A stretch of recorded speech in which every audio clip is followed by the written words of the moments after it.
Ahí está. Bueno, me presento, soy Matías Vicuña, soy de segundo año de Ingeniería Comercial y como sabrán, como les comenté en WhatsApp, esta es mi primera vez en ayudantía, así que espero hacerlo bien. Cualquier cosa, duda, consulta, ahí me detienen, me preguntan, voy a estar pendiente del chat también y lo vamos resolviendo. Pero primero que nada, me gustaría saber cómo están. Eso es lo que me importa en este momento. ¿Cómo han estado ustedes, su familia, el tema de la U online, que lamentablemente ustedes empezaron no tan bien? Cuéntenme, el que quieran, no,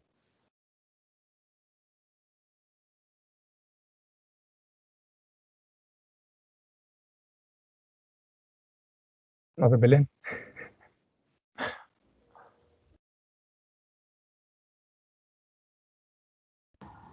Ya, yo te cuento algo. Ya, Yo por lo menos creo que la U online ahora es como súper raro porque conocimos 3 días literalmente la U y los que no fueron a nivelación ni siquiera tocaron nada así de la U. exacto, Pero sí, por ejemplo, yo con suerte esos 3 días me hice ya un grupo de amigos.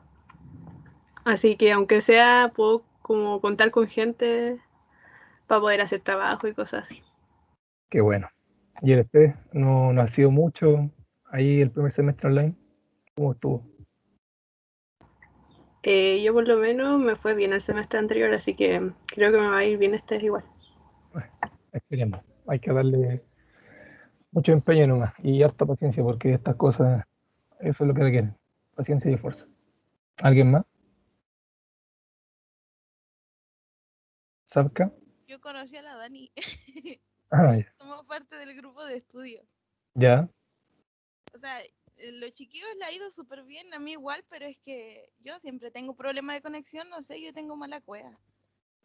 puede ser. Solemne se me va el internet o me cortan la luz. De hecho, ayer estuve todo el día sin luz y me perdí matemática y contabilidad y un poco de la ayudantía. Perfecto. Y lo peor es que mandaron a decir en la notita que no sé, pues ya empezaba a las 9:30 el corte de luz, terminaba a las 3. Y a las 3 justo empezaba contabilidad, pues. Y Ah, no me dejaron, me cortaron la luz hasta como las 6, 5 de la ya. tarde por ahí. Y me Compl- estresé y mi mamá me tuvo que calmar porque me dio una crisis. Sí, sí, es normal. Uno está tan empeñado en hacerlo bien que, bueno, pasan estos temas y no sabe cómo afrontarlo.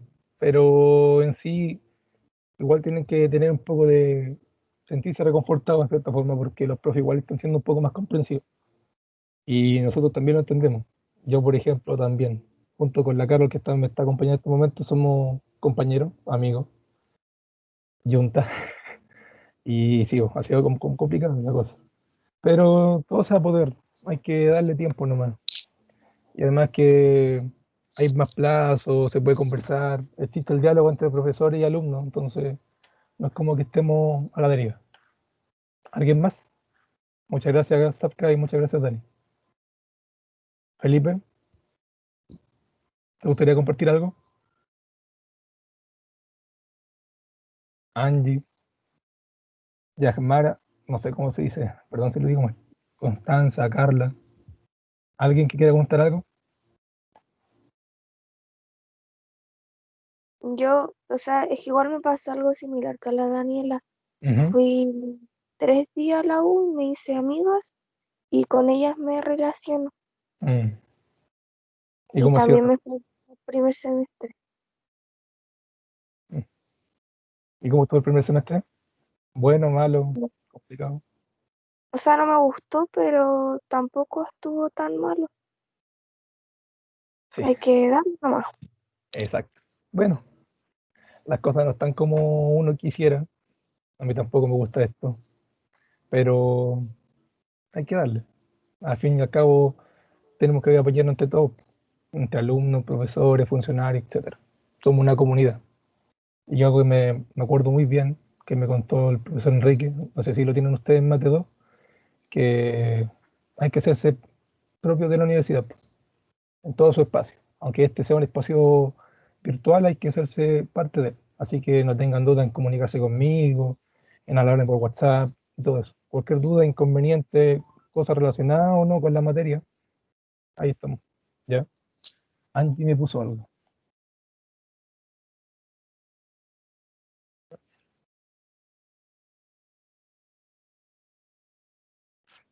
También es complicado. Me alegro mucho que estés bien igual. Y sí, no creo que a nadie le guste la clase ya online. Ya a nadie le es agradable. Pero hay que hacer el esfuerzo. Ya estar lejos de la familia también afecta. Pero intenta reconfortarte con los tuyos, con los que tengamos cercanos. Amigos, familia, lo que sea, hasta los animales. Yo creo que veo un gatito ahí en tu foto, así que también es un consuelo. ¿Alguien más? Antes de comenzar,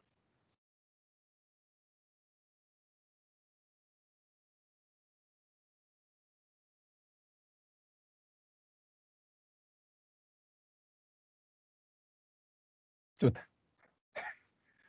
Bueno, una videollamada con el gato también no es malo, no es mala idea.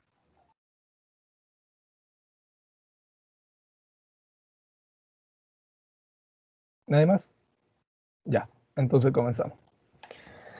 Bueno, pam, pam, ya. Vamos a comenzar con esto.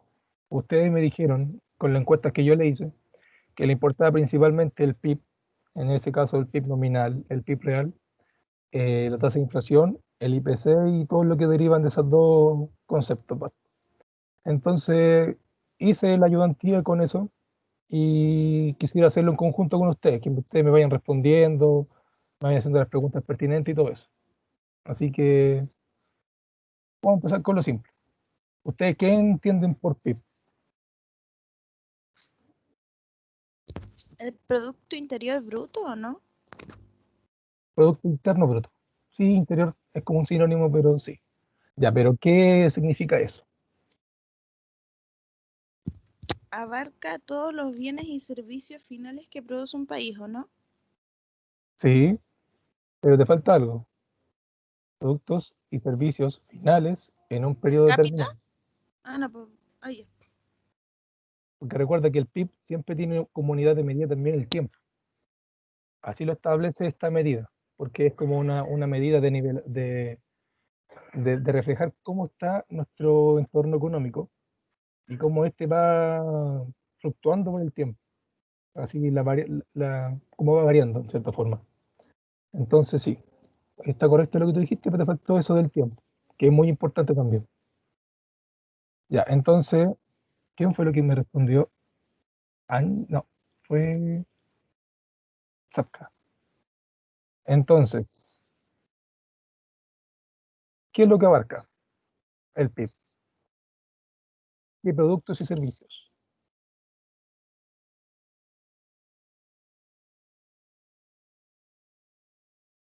¿Alguien? ¿El PIB? Sí,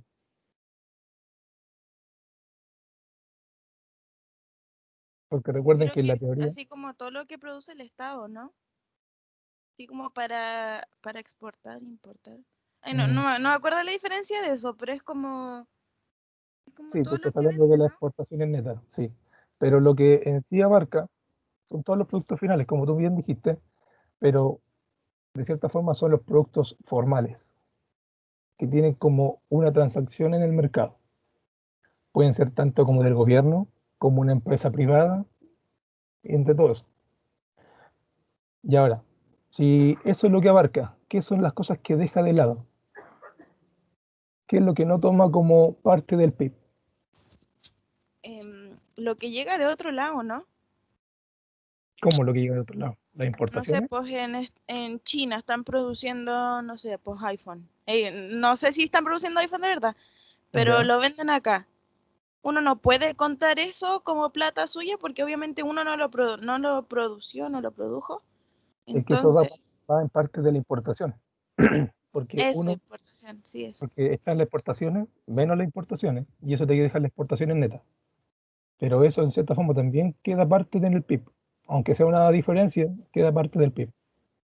Porque la transacción final, como dice aquí el concepto, pasa acá en nuestra zona geográfica. Ya, entonces, ¿qué no sería lo que abarca el PIB? Serían los negocios informales. Por ejemplo, no sé, la venta de droga. No es algo que tome el PIB, a pesar de que sea un mercado bastante, eh, ¿cómo se diría? Rentable, por decirlo, pero no es parte del PIB por eso mismo, porque es una transacción ilegal que no está formalizada por un Estado o un gobierno y por ende no forma parte de él. ¿Ya? Todos esos negocios, o por ejemplo, lo que también no entra dentro del PIB, serían eso, por ejemplo, yo compro un producto en un año X nuevo, y eso sí forma parte del PIB, pero luego yo ese producto lo quiero revender. Esa transacción que hago yo entra en el PIB. ¿Qué opinan? ¿Cuál fue tu pregunta? Que yo, por ejemplo, compro un producto, digamos un auto, en el año 2017, y yo el 2018 digo ya, me quiero deshacer del auto, sí que lo vendo, como un auto usado. Ese, esa venta que hago yo, ¿entra parte del PIB del año 2018? No, porque tú estás en el 2019, 18 por ahí, ¿no? 2018, sí, llegó la transacción 2018. Y lo que estarías tomando sería así como en base al año anterior vas a ver el precio del otro, pero no podías hacer eso así como de, o sea, lo que dijiste, pero no se puede sacar el PIB del año pasado. O sea, ay, no sé si me explico, pero lo tenéis que agarrar como año base nomás. Ya, es como que la idea está, pero un poco ahí modificada. Lo que pasa Según es que, yo, ¿Mm? debería ser que, ya, si vaya a vender el auto en el 2018, no sé, y el auto lo compraste en el 2017, el Ujú, auto está incluido en el 2017, en el PIB del 2017, pero en el 2018 ya no, porque ya es parte de un año anterior. exacto, eso mismo iba a decir yo. No entra parte del PIB esa transacción, a pesar de que sea formalizado y todo eso, porque ya fue contabilizado ese ingreso, ese gasto por mi parte y ese ingreso por la parte de la empresa. Que recuerden que siempre está eso en el PIB. El PIB son ingresos, al igual que el gasto, su conjunto. Entonces, exacto como dijo Daniela, sí, Daniela, el auto ya no entra en la categoría del PIB del año 2018 porque yo ya compré ese auto en 2017. Entonces sería una doble contabilización de un producto y como que causaría un poco de estrago, ¿ya? Por eso mismo hay que tener en cuenta lo que habían dicho, del Producto Interno Bruto, ¿ya? Ahora, con la segunda pregunta, ¿qué es el Producto Nacional Bruto? No sé si lo vieron con el profe o si lo estudiaron, lo leyeron en el libro de BanQ. Me gustaría ver qué entienden por Producto Nacional Bruto o PNB.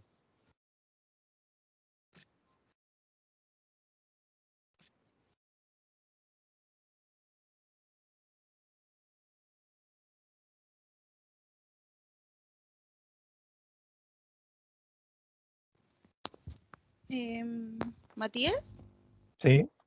son como todos los productos que se producen nacionalmente, o sea, Mm, solamente aquí. Se contabilizan solamente los productos que se produjeron aquí en el país. tiene, tiene parte de eso, sí. Vas bien Pero encaminado. en un respectivo tiempo, Sí. Siempre va en en un un tiempo tiempo, en un determinado. determinado tiempo. Siempre son productos finales. Pero también lo que toma el Producto Nacional Bruto y lo que en sí diferencia al PIB es que el Producto Nacional Bruto también toma en cuenta a todos los nacionales. O sea, supongamos, yo soy una persona, un ingeniero civil, y me voy a Estados Unidos, pero yo soy chileno. Entonces yo lo que produzca allá también va a ser parte del PIB nacional, o sea, el del producto de nosotros, pero también va a ser parte del PIB de allá, pero no va a ser parte del PNB de Estados Unidos. ¿Me explico?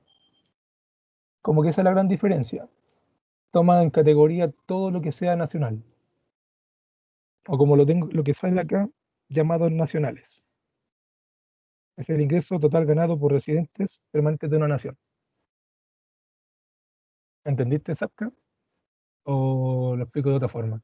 No, sí entendí. No sé, pues por decir, ya, si yo tengo una empresa de vinos allá en Ecuador, Ujú, eso se sigue contando acá en el PNB, ¿no? Pues porque obviamente la empresa yo la nacionalicé como acá en Chile. exacto, es tuya, pero es parte chilena. Es como si Ford llevara la empresa a México, como sale en el libro. Lo que produzca Ford también va a ser parte del PIB, obviamente de México, porque la producción se está haciendo ahí, pero el PNB no va a ser parte del México, sino va a ser el PNB de Estados Unidos.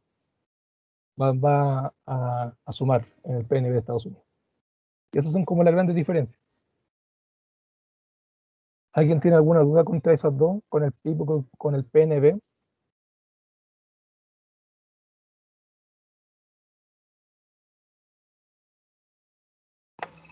¿Lo podría explicar de nuevo, por favor? ¿Qué cosa? Es que no entendí porque, ya, por ejemplo, ya el trabajo en Estados Unidos, ya. Ujú. Entonces, el PIB contaría tanto en Estados Unidos como en Chile, pero el PNB solo sería de Chile. No. Tú como residente en Estados Unidos, le estás dando producción a Estados Unidos, ¿cierto? Entonces, eso va a estar agregado en el PIB de Estados Unidos. Pero por otra parte, tú no vas a darle producción a Chile de forma de PIB, sino que tú vas a darle producción en forma de PNB. O sea, por tu ser nacional chileno, vas a estar entregándole un nivel de producción a Chile, en ese formato de PNB. ¿Se entiende? Sí, ahora sí. Ya. ¿Alguien más tiene alguna duda? Mati, Ujú, entonces solamente ocurre eso de, no sé, pues ya, lo que dijo la Dani, pero ujú. solamente cuando hay fábricas que producen nomás, pues, porque si hay una fábrica donde solamente llegan los autos de Ford, no sería ya el PNB porque no están produciendo nada, ni siquiera las luces del auto. Pero la transacción se haría en la región que se lleva. Yo, por ejemplo, no sé, pues tengo la fábrica en México, pero yo después llevo el auto en Italia y se vende el auto en Italia. La transacción de un gasto y un ingreso pasó allá. Por ende, crece allá el PIB, crece el PIB italiano. Pero por otra parte, la compañía es de Estados Unidos. Por ende, entonces crece el PNB de Estados Unidos. ¿Se entiende eso? A pesar de que haya como, esa es como la racionalización que hay que darle a esto del PNB. Es un poco más trabajoso entenderlo, pero no es tan complicado. Si se ponen O ejemplos sea de que ese Felipe, perdón. para el PEN importan dónde se produce, dónde está el producto. Sí, por ejemplo, si yo produzco, sigamos con la materia del auto. Ya, la Me refiero a producción, que lo que es como la empresa de dónde es, que en verdad es hacia dónde se dirige el dinero. sí, sí, porque la contabilización va referida según el formato. El PIB sería de dónde se vendió el producto, en este caso el auto, pero la producción y ese ingreso de crecimiento también estaría en el PNB del país de origen de ese producto. Y eso sería como lo que tendría uno y otro. ¿Entendiste, Felipe? Sí, sí, gracias. Perfecto. Ahora, lo que sí me gustaría, antes de explicar el PIB nominal, PIB real, deflactor y todo eso, es que hiciéramos un pequeño ejercicio. Les voy a dar unos minutos, no sé, unos 10 minutos yo creo, para que lo intenten hacer. Ya, acá tienen los años base, el precio del bien X, la cantidad del bien X y así. Y los años siguientes. Entonces ustedes tienen que sacar estas cuatro cosas. El nominal, Tengo una duda. sí, No sé si no entendí bien en qué se diferencia el PIB del PNB. el PIB del PNB. Ya. Bueno, lo retomo nuevo. El PIB en sí contabiliza toda transacción que sucede en una región determinada, o sea, en un país, y en un periodo de tiempo también, de productos finales. En dicha transacción siempre está un gasto por un agente económico, que sería, no sé, por una persona que va a comprar, por ejemplo, no sé, un celular, y hay un ingreso que es para la empresa. De cualquier forma que tú lo tomes, se contabiliza el PIB. ¿ya? Pero no se puede tomar el ingreso y el gasto a la vez porque sería una doble contabilización. Y eso sería un formato erróneo de medir el PIB. En cambio, el PNB mide lo mismo, pero tomando solamente los datos de los agentes nacionales, o sea que pertenecen a un sector o una región.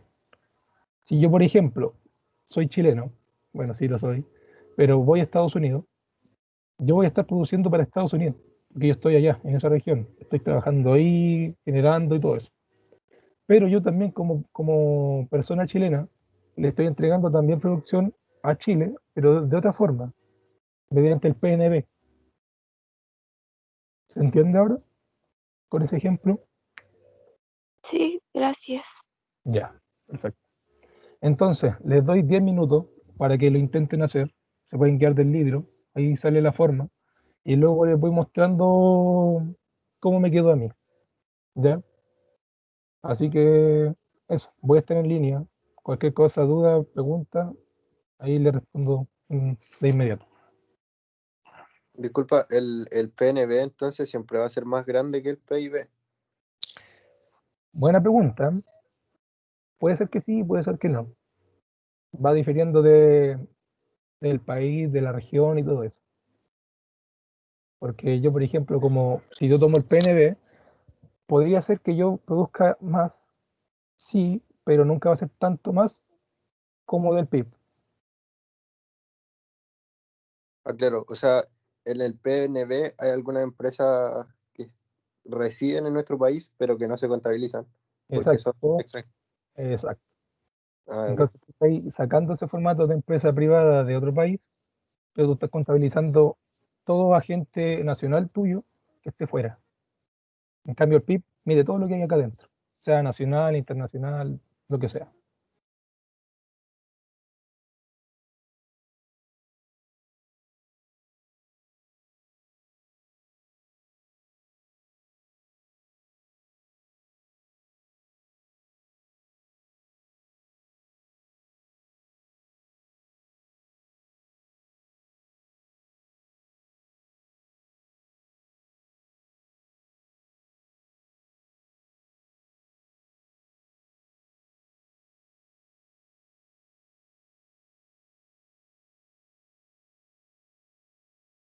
Hola, disculpa. Hola, Eh, ahí está, lo, Monserrat. lo que, lo que pasa es que la clase anterior de macro algo no me quedó claro. ¿Te lo podría preguntar a ti? Ya, ¿qué es? No me quedó claro que era la indexación. Ah, ya, sí. La indexación, en cierta forma, es un atributo que tienen como los sectores legales de las empresas, en donde, por ejemplo, tú como, supongamos, vamos a hacer suposiciones siempre en economía. Yo pertenezco a un sindicato. En ese sindicato yo, no sé, estoy viendo que no estoy ganando lo suficiente. Entonces ya puedo ir a huelga, paro, etcétera, y hago un diálogo con la empresa. Y llegamos a un acuerdo en donde, por un periodo de tiempo determinado, mi sueldo se va a indexar a la UEF, por ejemplo. Esa indexación lo que está haciendo es que tus niveles de sueldo se vayan como reajustando, no sé, pues, según como esté medido, mensualmente, anualmente, etcétera, por la tasa de crecimiento o la tasa de inflación que esté acoplada junto con él. Entonces, ¿qué es lo que pasa con esa indexación? Tú no pierdes ni ganas, sino que se mantienen tus niveles de ingreso por temas de inflación. ¿Ahora lo entendiste, Monserrat? Sí, ahora me quedó más claro. Ya, perfecto. Cualquier cosa me hablas de nuevo.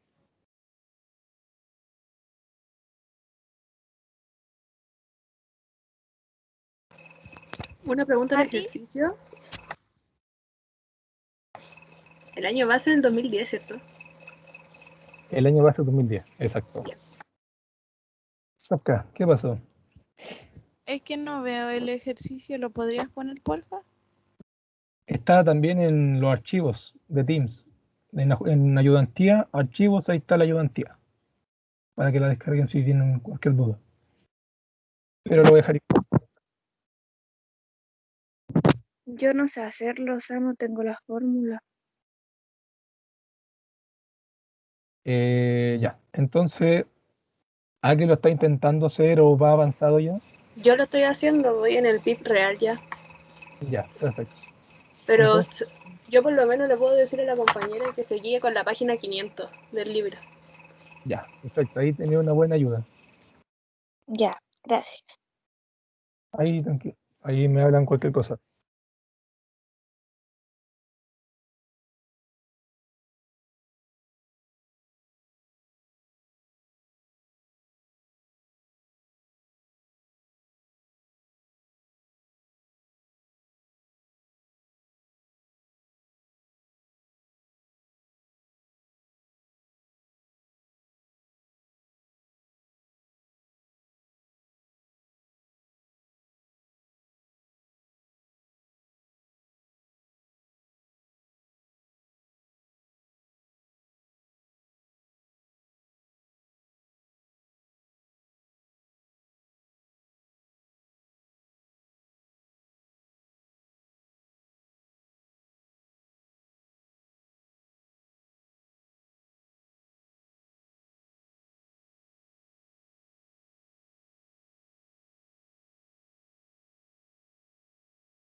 ¿Cómo van?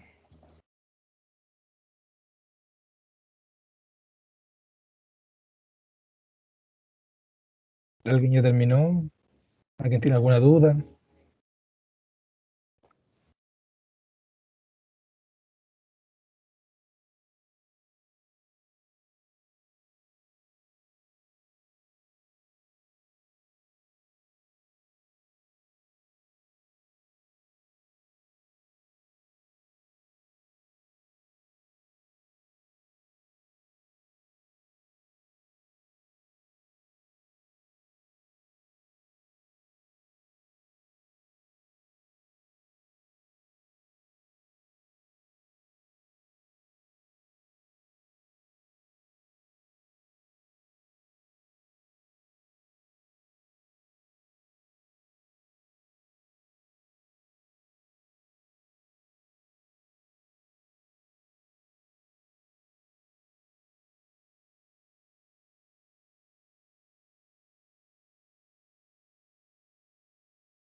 Ya.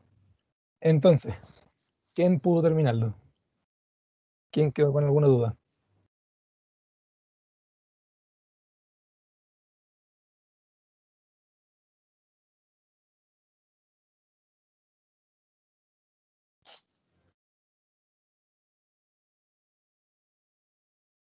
¿Alguien que quiera compartir?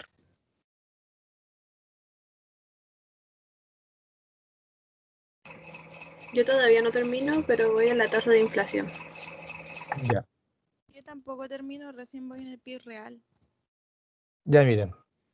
Les voy a pedir de que se detengan un poco y empecemos a observar. Porque esto es como súper intuitivo, pero más que nada quiero que entiendan la lógica de lo que trae estos datos. ¿Ya? Acá tenemos todo, ¿cierto? Tenemos los años, el precio del bien X, la cantidad de bien X y así, en un periodo de 5 años. Lo primero que yo les pedí fue el PIB nominal, que en este caso sería los precios por la cantidad y así sumándose sucesivamente por cada periodo de tiempo. Así 2012, 2013 y 2014. Eso a mí me dio esto. Eso me dio. ¿Les dio lo mismo a ustedes? Me dio lo mismo. Ya. Sí, Entonces, confirmo. ya, perfecto. Entonces, ¿entienden lo que trae de lógica el PIB nominal? ¿O lo que se entiende como PIB nominal?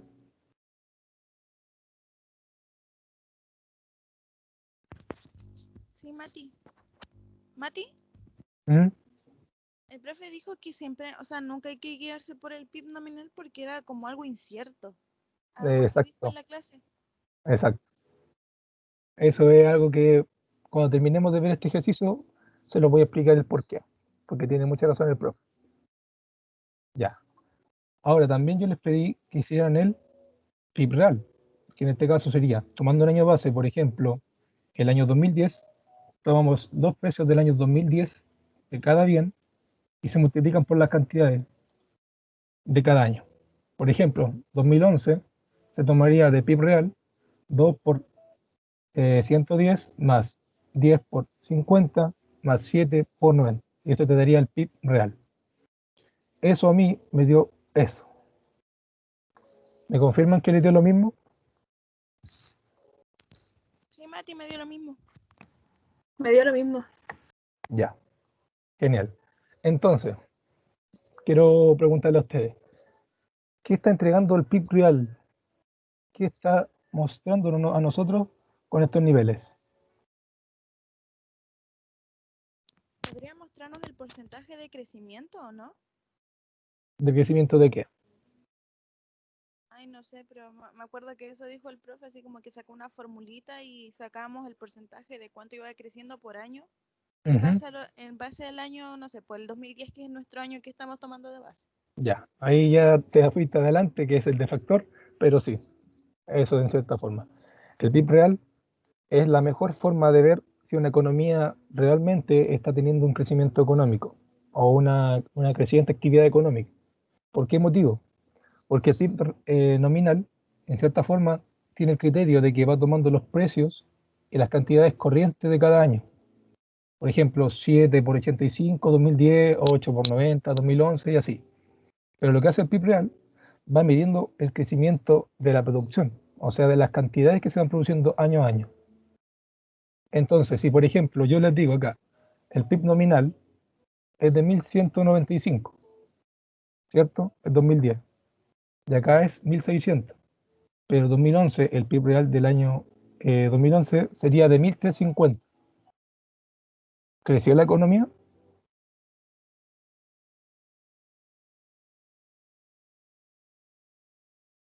¿Qué me dicen ustedes? ¿Podrías repetir tu pregunta, que estaba viendo otra cosa? Ya.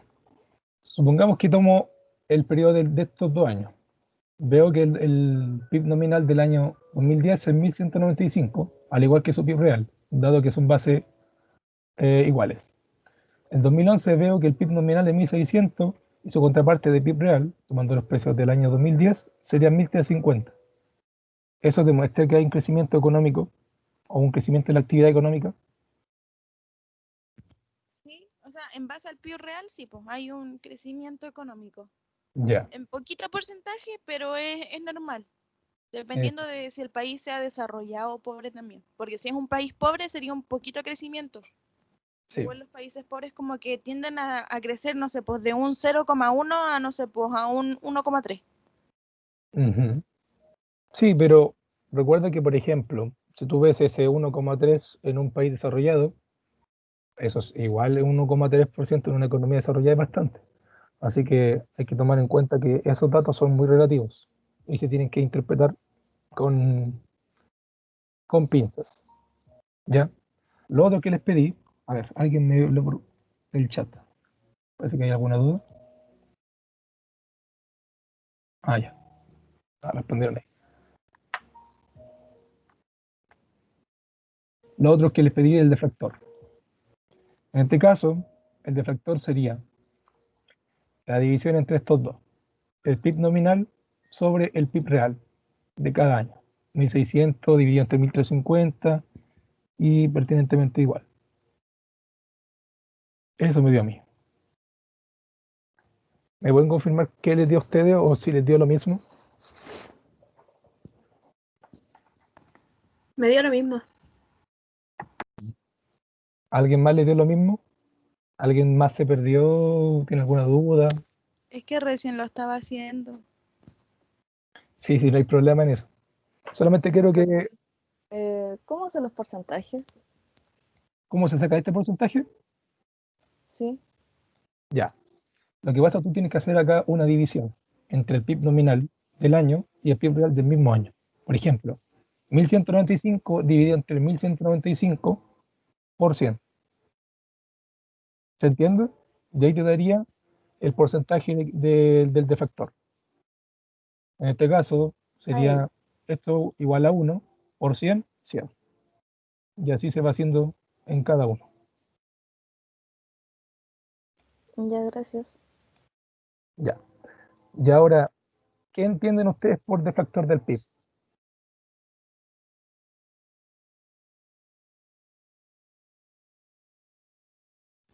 ¿No son como los porcentajes en lo que está pasando, está creciendo o no? ¿Pero creciendo qué? Esa es la gran pregunta. ¿Qué está ¿La creciendo? economía? ¿La economía? Mm, sí, pero no. Hay un crecimiento, sí. Y el defector evidencia ese crecimiento total. Pero evidencia el crecimiento de los precios o la variación de los precios. Lo que va demostrando el PIB, perdón, el defector del PIB es cómo van variando según el año, así viéndolo contraparte, cómo van variando los precios. Se dan cuenta que, por ejemplo, como este es el defector del año 2010 como base, esto es 100%, porque acá no hay mayor cambio en realidad. Pero si tomamos en cuenta, por ejemplo, el 2012, hay un 37% de diferencia respecto al 2010.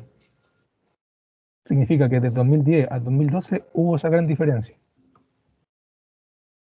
Pero no está midiendo los niveles de crecimiento en reales, sino que va tomando los precios corrientes.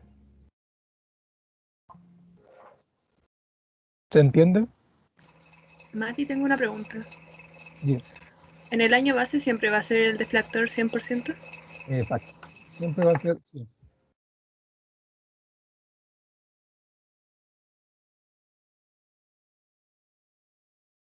Y eso siempre se hace en toda medición económica.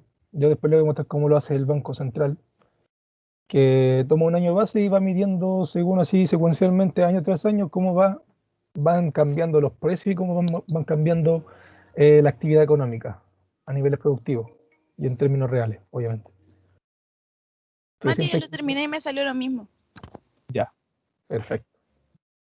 ¿Alguien más tiene lo mismo?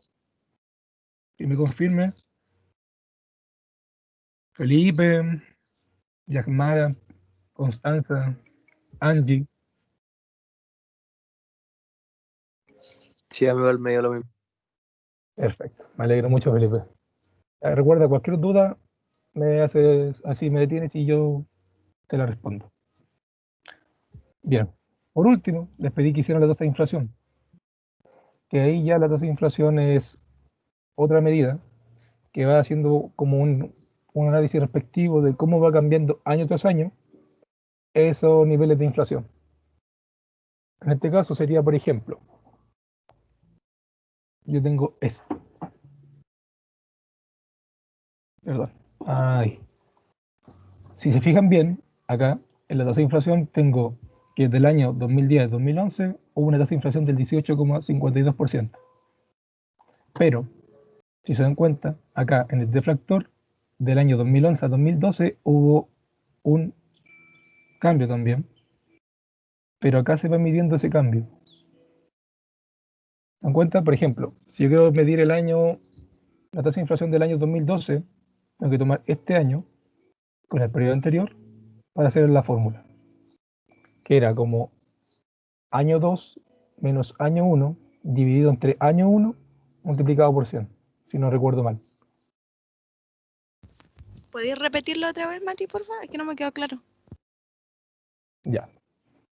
Si se van dando cuenta, el deflactor va viendo los cambios a niveles de precio corriente obviamente, de cada año, tomando como año base el 2010 en este caso.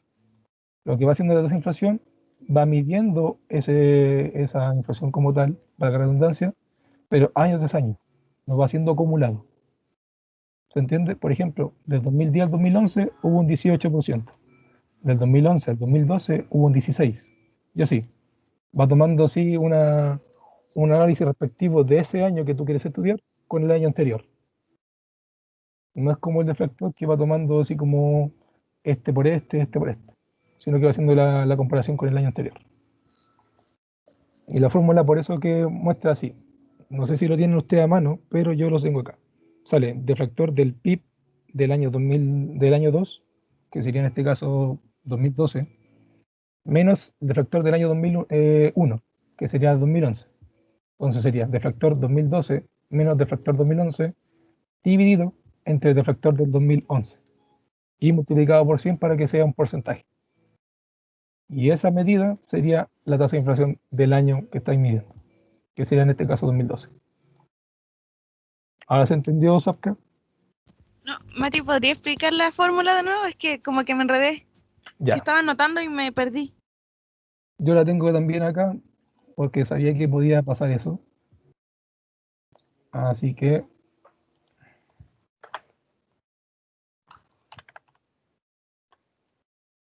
aquí la tengo. Esta es.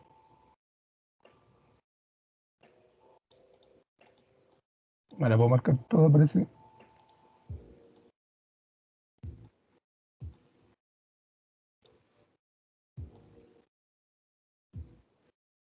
Ahí está, Safka. ¿La ves? Sí, sí, la veo. Está así como con marcador amarillo, ¿no? Sí, esa es la que yo estoy hablando ahora, la tasa de inflación. Por ejemplo, acá va haciendo un ejemplo. Acá dice, debido a que el deflactor del PIB aumentó en el 2011 de 100 a 171, la tasa de inflación fue tanto, 171, año 2 menos año 1, dividido entre año 1, o 71%, ya que está multiplicado del 100. Entonces va midiendo, y acá el 2012 hace lo mismo, 240 menos 171 y así, y le va dando la diferencia. Y eso es lo que yo estoy representando en esto. Ahora sí te queda un poco más claro, Safka. Sí, clarísimo. Ahora voy a intentar hacer la tasa de inflación así yo solita para ver si me dan los mismos Ya, perfecto. resultados. Ya. Ahora para seguir, les quiero mostrar un gráfico que hice con estos datos, en el cual voy viendo el PIB nominal y el PIB real. Lo tengo acá. Déjenme bajarlo un poco más. Por ahí. Ya. ¿Se ve bien? Sí se ve bien. Ya. Entonces, lo que le dijo el profe Grossi está en lo correcto. Y es que siempre el PIB nominal va a ser una medida no tan fiable, dado que siempre va a tener como dentro de su análisis los precios corrientes, o sea, los precios del año que se está evaluando. En cambio, el PIB real va siendo una medición más fiable, dado que establece un año base 2010 en este caso, y luego va haciendo esa diferencia de los niveles productivos. Entonces, si se dan cuenta, acá el 2010, el año base es igual a 1, dado que obviamente el PIB nominal y el PIB real son iguales, pero acá después va variando, variando, y acá se ve la gran diferencia entre el 2014. Se ve que sí, el PIB nominal ha subido bastante, está llegando al 2009-20, pero el PIB real está en 1680. Entonces, ¿qué nos dice esto? Nos está diciendo que sí, efectivamente, ha habido un avance, pero no el avance que todos creen. Por eso que, por ejemplo, en las noticias cuando hablan de ha habido un crecimiento a precios corrientes de tanto por ciento, no es muy fiable. Dicen, por ejemplo, el PIB medido en términos reales ha crecido tanto por ciento. Y eso sí te entrega una mejor medida de evaluación de crecimiento económico. Y yo para confirmar como este formato de gráfico, me fui al Banco Central de Chile, acá tienen la página, me fui a base de datos de estadístico, y de acá yo saqué el PIB de Chile y lo puse en un gráfico. Y miren,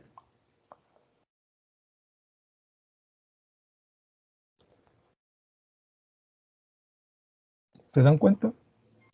PIB a precios corrientes, o sea, PIB nominal, cómo va subiendo, el PIB volumen a precios del año anterior encadenado y el PIB volumen a precios del año anterior encadenado desestacionalizado. Ese es otro término que después se puede ver. Si se van dando cuenta, por periodo de tiempo, base a 2013, acá es 1 entre el PIB real y el PIB nominal. Pero el PIB nominal se va viendo que va subiendo y llega a un límite de tanta plata, no, son muchos millones. En cambio, el PIB real sube también, hay un incremento desde el inicio, pero no es tanto como se cree. Acá hay una diferencia de casi 40.000 millones. Entonces yo les pregunto, ¿realmente es fiable guiarse por el PIB nominal?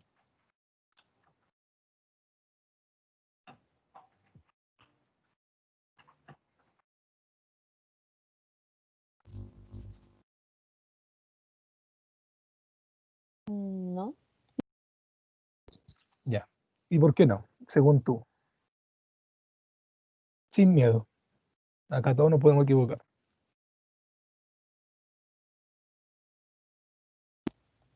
Porque no es como exacto. No sé.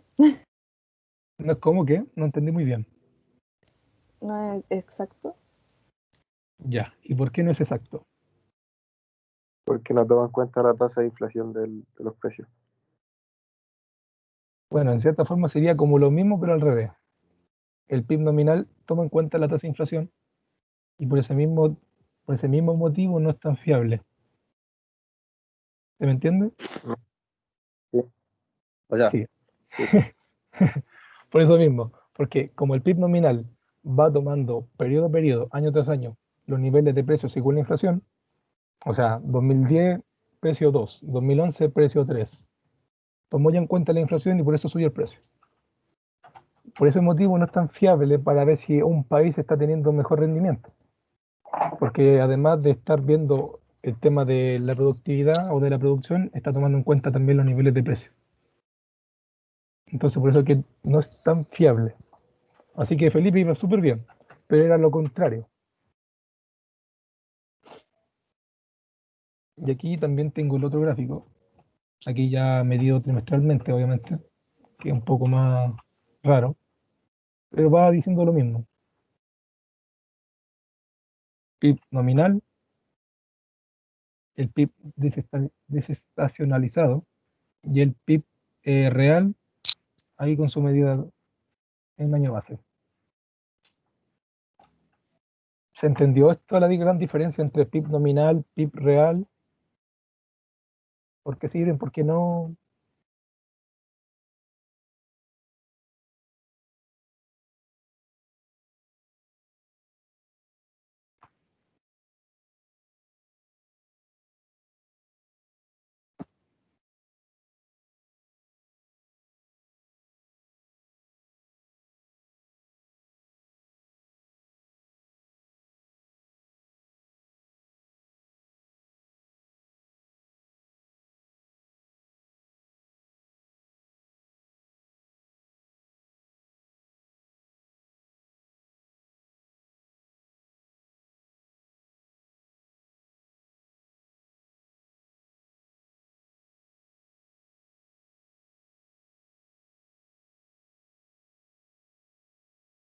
Ya, como nadie me respondió, voy a asimilar que todos entendieron, no quedó duda. Y si quedan, bueno, me preguntan, obviamente. Así que sigamos a ver la diferencia entre PIB nominal y real. Ya, eso ya lo respondimos viendo los gráficos también y haciendo la actividad. Ya, acá hay una gran pregunta. Supongamos que el defector del crecimiento anual del defector del PIB pasa de un 3 a un 4% y la producción de bienes y servicios finales se mantiene constante. ¿Cómo afectaría el incremento de precios al PIB nominal y al PIB real? ¿Qué creen ustedes? ¿Qué opinan?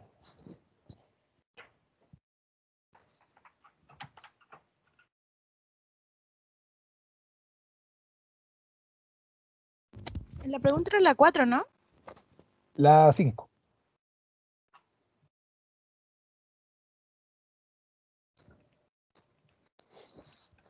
Aquí estamos tomando en cuenta los datos del defector.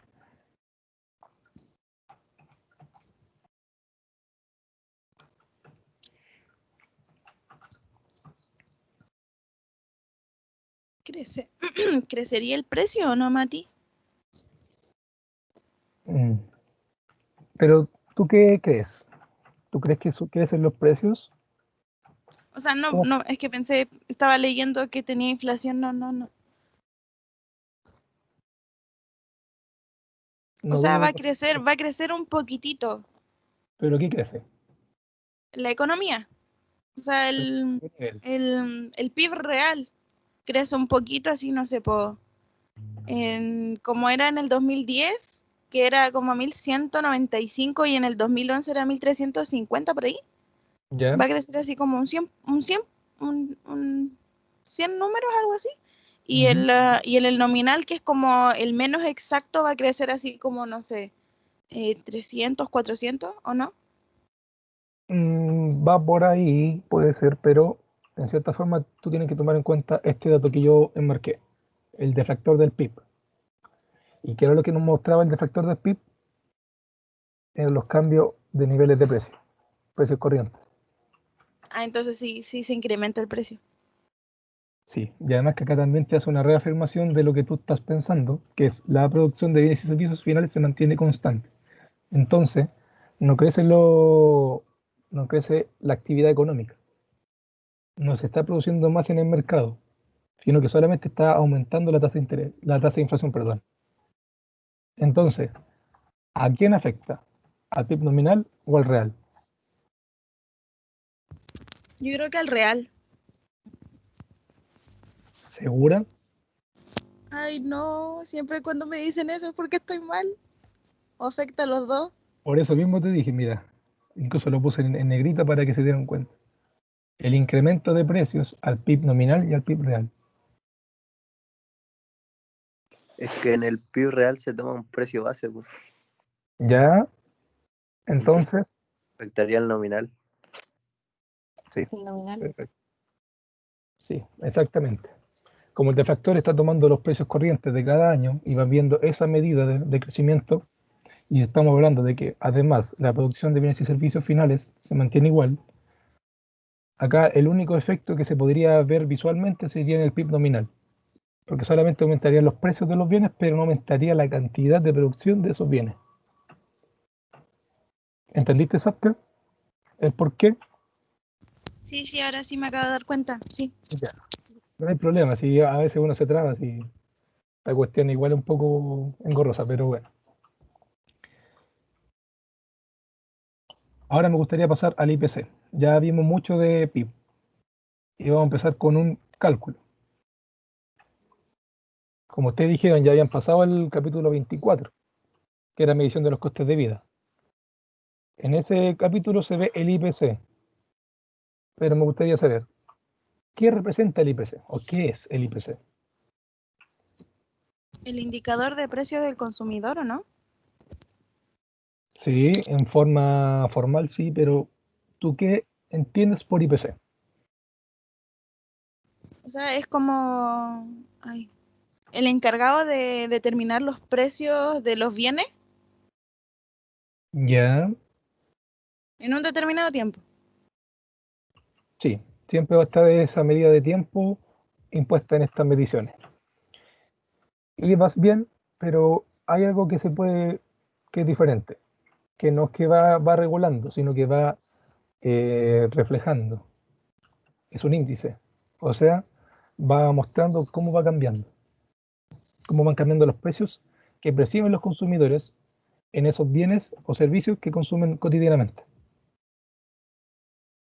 Se entiende, por ejemplo, el IPC siempre va teniendo un cambio de canasta, como le llaman ellos, que es la canasta es donde entran todos bienes y servicios que una persona común y corriente como nosotros podría consumir en un periodo de tiempo.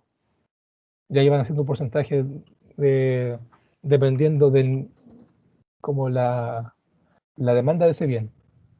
Si puede ser a la vivienda, al transporte, a la salud, a la comida, diversión, etcétera.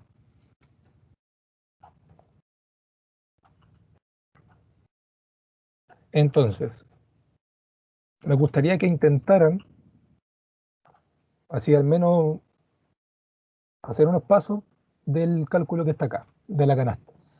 Acá tenemos tres bienes, bien X, bien Y y bien Z, con sus respectivas cantidades de consumo. Recuerden, estos son cantidades, o sea que se consume del bien X 3, del bien Y 9 y del bien Z 7. Y tenemos los años del 2010 al 2014, igual que el anterior, y sus respectivos precios. Entonces me gustaría que ustedes tomaran, primeramente, calcular el coste de la canasta de bien por año, 2010, 2011 y así, que sería como un cálculo exactamente, sí, es exactamente igual que el del PIB, la multiplicación entre esto, suma de esto y así.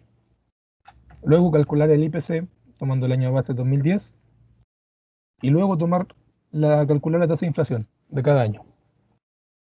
Les voy a dar unos 5 minutos más o menos para que resuelvan lo que puedan, ¿ya?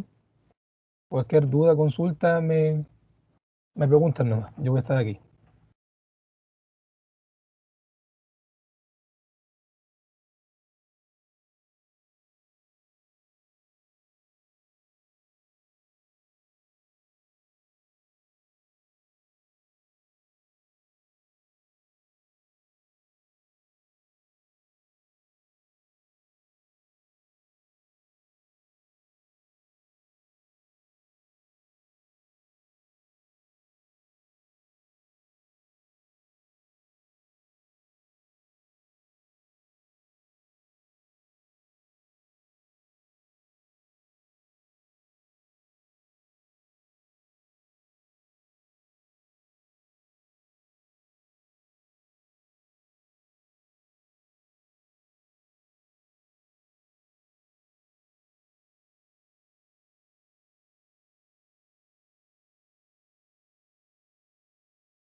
Ya. ¿Cómo van? ¿Alguna duda? ¿A quien no lo intentó? ¿A quien ya se aburrió? Cuente.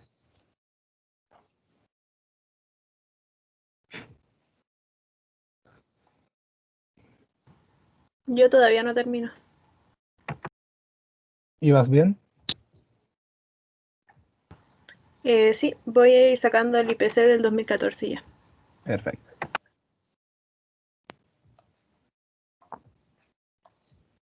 Esta ayudantía, para que sepan, ojalá que no se molesten, va a durar un poco más, dado que le di un poco más, 10 minutos para que llegaran y estuviera todo en orden. Así que yo creo que va a ser como a las 11:25, 11:30, a más tardar el término de la clase. Así que, para que sepan. O si se quieren que terminemos antes, me dicen nomás y terminamos la grabación y todo eso.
Ya. Entonces, como saben, yo creo que ya leyeron el libro de Mankio, el capítulo 24. Hay 5 pasos que se deben seguir para poder entender o construir el IPC. Primero que nada, se fija una canasta con los bienes que son más relevantes para los consumidores típicos y, y con ella se va dando dos cosas. Bueno, mejor dicho, una cosa más relevante. Se va viendo cuánto es la demanda o lo que el consumidor como tal consume de ese bien. Como les había dicho antes, el IPC tenía porcentaje que no, en este momento no tengo, donde iba clarificando en un gráfico de pastel cuánto porcentaje de consumo tenía cada cosa. Por ejemplo, la vivienda era una de las cosas que más se consumía por temas de renta, de pago de dividendo, etcétera. Por ende, se le da más importancia a ese bien. Entonces, ¿qué pasa acá? Se ve que el bien X es consumido 3. ¿Qué significa? Que no es un bien muy relevante para los consumidores, pero aún así se consume bastante. No es así el caso del bien Y, que el bien Y sí que se consume bastante. ¿Se entiende la dinámica de cómo se fija la canasta y qué, cómo lo puedo decir? ¿Qué criterios tiene?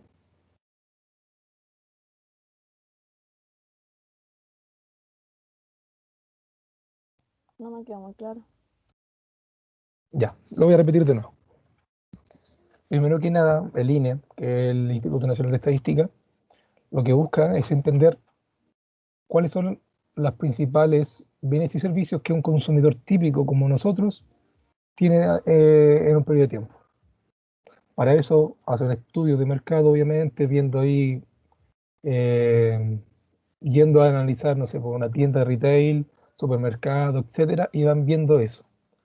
Además también de encuestas y todo eso. Con lo que con eso consiguen hacer como una dinámica donde ven todos aquellos bienes y servicios que la gente consume y le dan como, fijan con esos parámetros qué sería lo que normalmente una persona consume. Por ejemplo, ahora se consume mucho celular, por tanto la telefonía está dentro de la canasta del IPC, porque es un bien que se consume bastante y es un bien primordial para todo consumidor típico de ahora. Ahora, con eso también se tiene que denotar de que mucha gente va haciendo una diferencia entre lo que consume del bien X, por ejemplo, en este caso, y el bien Z. A mí me importa más el bien Z, por ende yo voy a consumir más de ese bien, que podría poner como ejemplo la vivienda. A una persona le importa más tener una casa que tener un teléfono.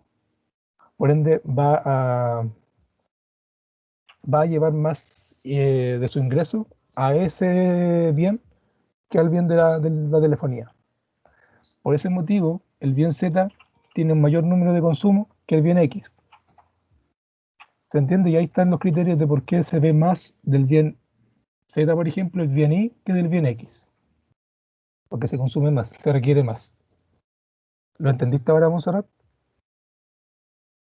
Sí, ahora sí. Ya. Luego de eso, está el paso 2 que se van viendo año tras año los precios de los diferentes bienes. En este caso son solamente 3 para entenderlo y ejemplificar. Se ve el precio del X 10, 11, 12 hasta el 14, del Y hasta el 25 y el Z hasta el 20.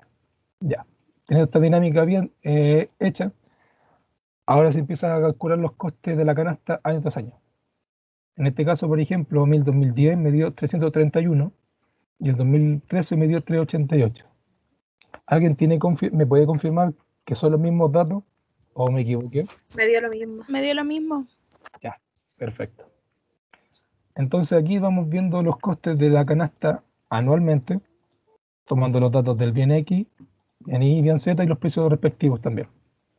El paso 4 sería elegir el año base, que en este caso vamos a hacerlo con el año 2010, y elegirlo para poder sacar el IPC, que serían los índices de precios que yo le había dicho anteriormente, que es para ver cuánto va cambiando los precios que perciben los consumidores.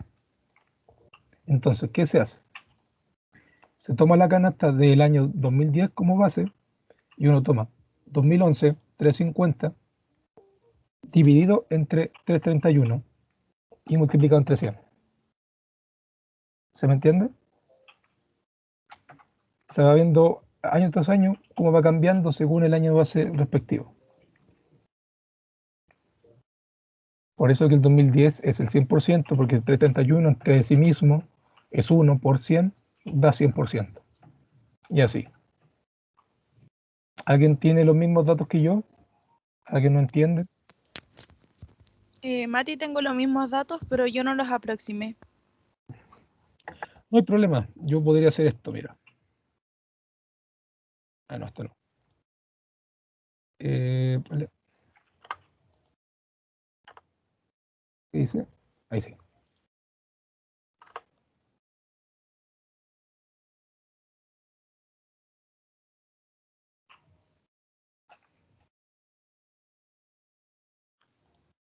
Ahí sí.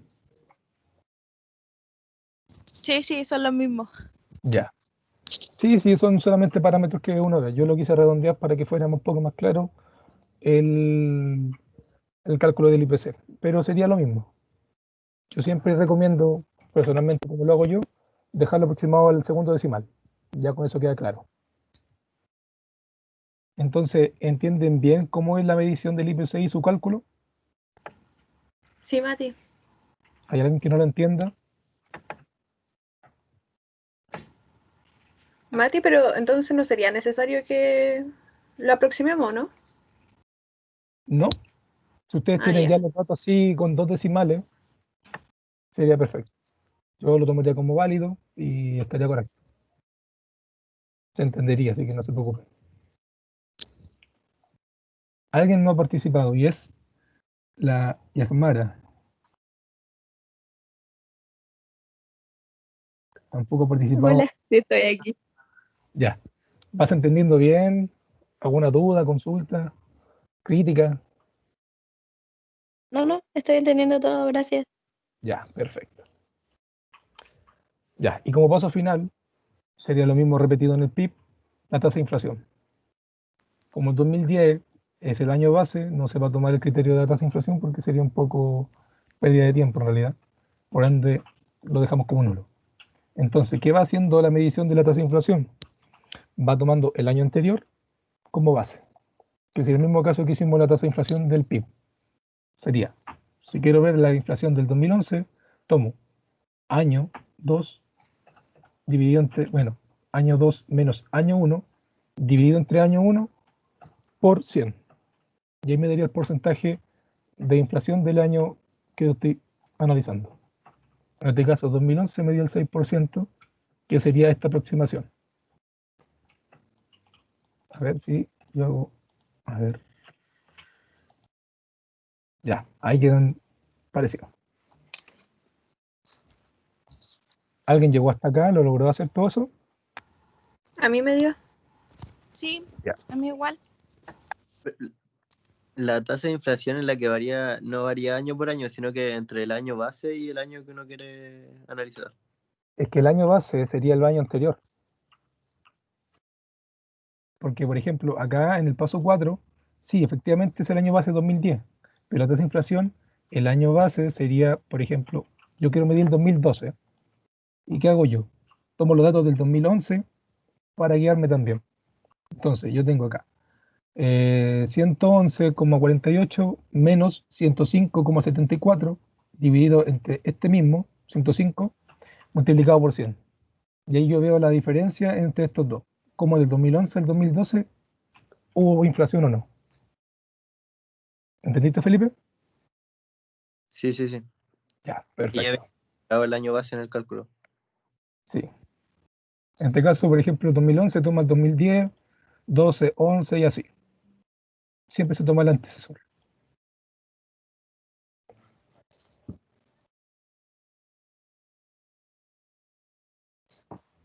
Ya, entonces como ya tienen, creo que todos bien entendido esto, sigamos con las preguntas porque ya nos quedan 2 minutos, pero quiero que entiendan una cosa antes de irse. Ya, cómo se fija la canasta, ya se lo expliqué, pero me gustaría que hacerle dos preguntas más. ¿El IPC es una buena representación de crecimiento económico? ¿Qué creen ustedes?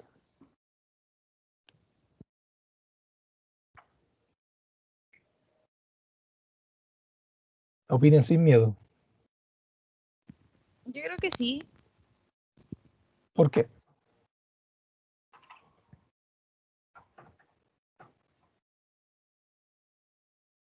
porque muestra el crecimiento así como en porcentaje de cada año en un año base. Ya, O porque sea, mira, muestra cuánto creció, no sé, pues en el 2011 partiendo del 2010. ya, Lo mismo sí, en 2012, 13, 14 y así sucesivamente. exacto. Sí, está muy bien, Sapka. Y algo que yo les puedo decir, por ejemplo, es que el IPC también es una buena representación de crecimiento económico. ¿Por qué motivo? Si se van fijando, recuerden que todos estos análisis económicos siempre tienen como su porcentaje de error, así que nunca confíen plenamente en ello. Esto va midiendo la tasa de crecimiento de los precios, o sea, cuánto van variando según el tiempo. Y si ustedes se acuerdan de intro a la micro, acá se está viendo que están aumentando los precios de cada bien, obviamente, según el año respectivo, por la tasa de inflación y muchas variables más. Pero además, una de las cosas que puede también presentar estos datos de crecimiento de los precios es que hay un mayor consumo. Y ese mayor consumo se puede deber a varios factores. Por ejemplo, aumentan los ingresos, no sé, pues, hay una tasa de interés que ya próximamente van a ver o ya están viendo, menor, por eso la gente consume más, está dispuesta a tomar un crédito para hacer tal motivo, etcétera. Entonces sí, ayuda para entender cómo se está llevando la economía más cotidiana o más típica de un sector. ¿Se entiende por qué? ¿O sí? Pero principalmente el IPC siempre va mostrando los precios. Sí, Mati. Ya, me alegro por eso. Ahora, otra pregunta que es bastante importante y que puede que le salga en la prueba, no sé, yo no he visto la prueba, pero yo me acuerdo que preguntaron esto, no sé si estoy bien en un control o en la solemne. ¿Qué diferencias hay entre el factor del PIB y el IPC? Alguien que se atreva, para terminar. Es que uno mide así como la producción y el otro mide el consumismo, ¿no? Súper bien. Exacto. Exacto. Recuerden que el defactor va viendo los precios corrientes de año tras año. Por ende, también va viendo la tasa de inflación que tiene respectivamente también el PIB. Y el IPC, como bien dijo Zapka, va viendo el consumo de la gente también. Y cómo va eso radicando en los precios. Entonces, la gran diferencia es que, por ejemplo, el PIB va midiendo un sector de la economía más amplio. O sea, va tomando el conjunto total de ingreso o gasto que hay en un país en un tiempo determinado. En cambio, el IPC va tomando otra variable, que sería el mismo consumo, pero de personas típicas. Una persona típica no consume un avión que se produce en un país. Yo no veo a gente consumiendo aviones por ahí como si nada. Entonces, se podría decir que el IPC es una medida más aterrizada de cómo está la sociedad. Sí, se puede decir la sociedad, cómo está tomando la sociedad esta variable económica. Esas son como las grandes diferencias. El IPC también va mostrando las tasas de inflación, pero de otro sector económico, no como los de factor. ¿Se me entiende bien la idea? ¿Alguien quedó más confundido?